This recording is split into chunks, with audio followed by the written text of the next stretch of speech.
रामायण में एक घटना का वर्णन आता है कि श्री राम को ना चाहते हुए भी जान से प्यारे अपने अनुज लक्ष्मण को मृत्युदंड देना पड़ता है। आइए जानते हैं आखिर क्यों भगवान राम को लक्ष्मण को मृत्युदंड देना पड़ा।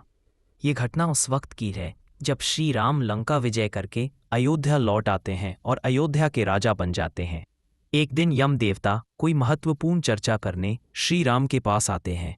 चर्चा प्रारंभ करने से पूर्व वह भगवान राम से कहते हैं कि आप जो भी प्रतिज्ञा करते हो उसे पूर्ण करते हो। मैं भी आपसे एक वचन मांगता हूँ कि जब तक मेरे और आपके बीच वार्तालाप चले तो हमारे बीच कोई नहीं आएगा, और जो आएगा उसको आपको मृत्युदंड देना पड़ेगा।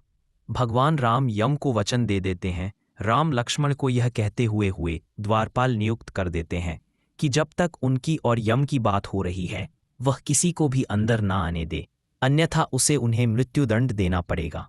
लक्ष्मण भाई की आज्ञा मानकर द्वारपाल बनकर खड़े हो जाते हैं। लक्ष्मण को द्वारपाल बने कुछ ही समय बीतता है। वहां पर ऋषि दुर्वासा का आगमन होता है।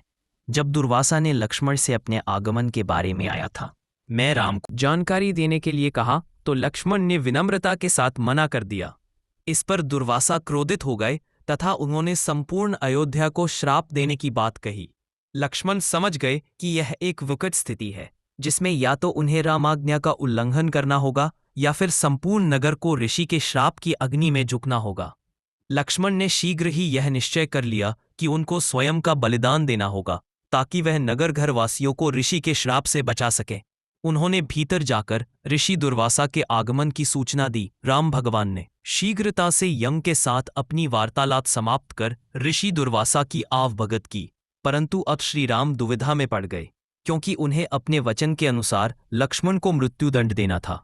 वह समझ नहीं पा रहे थे कि वह अपने भाई को मृत्युदंड कैसे दे, लेकिन उन्हें यम को वचन दिया था जिसे निभाना ही था। इस दुविधा में श्री राम ने अपने गुरु का स्मरण किया और कोई रास्ता दिखाने को कहा। गुरुदेव ने कहा कि अपने किसी प्रिय का त्याग उसकी मृत्यु के समान ही है। आज तुम अपने वचन का पालन करने के लिए लक्ष्मण का त्याग कर दो। लेकिन जैसे ही लक्ष्मण ने यह सुना तो उन्होंने राम से कहा कि आप भूलकर भी मेरा त्याग नहीं करना।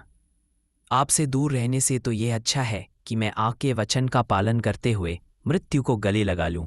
ऐसा कहकर लक्ष्मण ने जन समाधि ली।